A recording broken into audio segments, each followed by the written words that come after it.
Hello guys, welcome to my channel. In this video I would like to show you my mistake that I recently made. It's all about the load current of the system of the drone. So let's move on. I use Hobbywing Extruder 4-in-1 ESC in this drone. For the build of the drone, the equipment I use in the drone, I have explained it in my previous video about how to plan your wiring layout in order to build a drone. I will give you the link to that video in the video description below.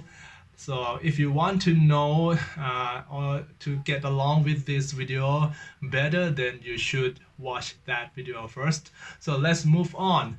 I use Hobbywing. I use the 4-in-1 ESC 5-volt back to supply two equipment, which are the FPV camera and the video transmitter, and is not supply enough current to them because as it shows here in the manual of the ESC, the back supply 5-volt at 0.6 amp, and actually I think it's enough because I was deceived somehow by the size of the tiny video transmitter I am using. So, but first let's move on to the point that this load current information is not easy to find. I don't know why the supplier, the retailer, the seller, everyone that involved in selling the product, why don't they put this information in the first place that a consumer can see right away that what is the load current of this product? I don't know why. For example, for this camera, for this FPV camera, Foxeer T-Rex, I searched in its manual and it doesn't say anything about the load current of the camera. So I have to check in other website, and I found the information from Get FPV, which is a very good website in terms of providing the details of the product. So the load current of the T-Rex camera is here. For 12-volt system, it consumes about 115 milliamp plus or minus 15%. But for 5-volt system, it consumes 270 milliamp plus or minus 15%. So let's take 270 milliamp for the reference. So let's move on to the load current of the video transmitter. I used TBS Unify Pro 32 Nano. The name is so long. So, and the TBS, the Team Black Sheep product, usually they have good manuals, and as always I found this information in its manual, and it says that 25 milliwatt the load current is 210 milliamp, 100 milliwatt 280 milliamp, 400 milliwatt 390 milliamp. But there is one thing that make me curious about what is the load current of the maximum output level. Here, in the bottom menu page, there is another output level which is higher than 400 milliwatt, and it doesn't say how much is the power. It just say maximum output level. And okay, we do not know what is the power level, but more than that is that I do not know what is the load current when it operates at max power output level. Anyway, let's take the 390 milliamp for the load current of the video transmitter here. So let's sum the numbers up. The camera takes about 270 milliamp. The video transmitter takes about 390 milliamp.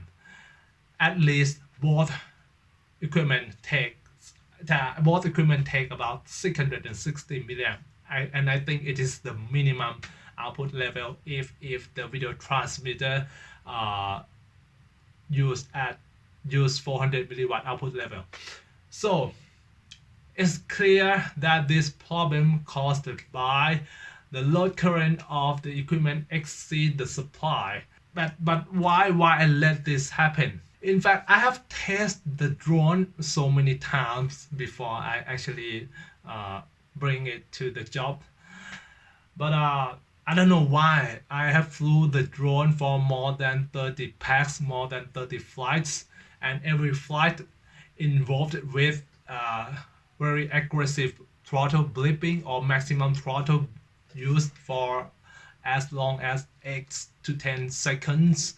But the problem never exists during the test flights.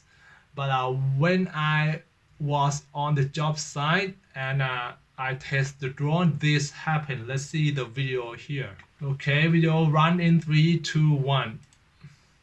So I was testing the drone, and then suddenly the video feed disappeared, and then it turns to black screen, and then another second or two, the video feed comes back. And yeah, it's clearly shows the symptom of the power problem in the system. So the fix I made is that put a 5-volt back in the system.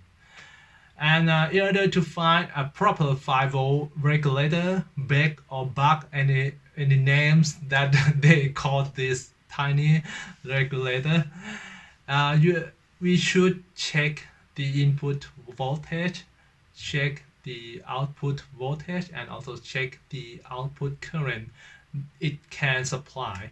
So for this, for example, this one, actually this one in the picture I have here, I use it here. Yeah, it's not sharp in the phone camera, and then it can provide 5-volt out with 1 amp of the current loading. And yes, that will fix everything. And you can use the 5-volt regulator with only the video transmitter, or with the camera only, or both, and any combination works. But just to make sure that the load current of the equipment through this 5-volt regulator does not exceed the maximum current capability of that 5-volt regulator. Okay, if this information is useful to you, then don't forget to support me. You can do that many ways here in this video right now. You can hire me for film shooting, or buy some stuff from my shop in the Shopee platform.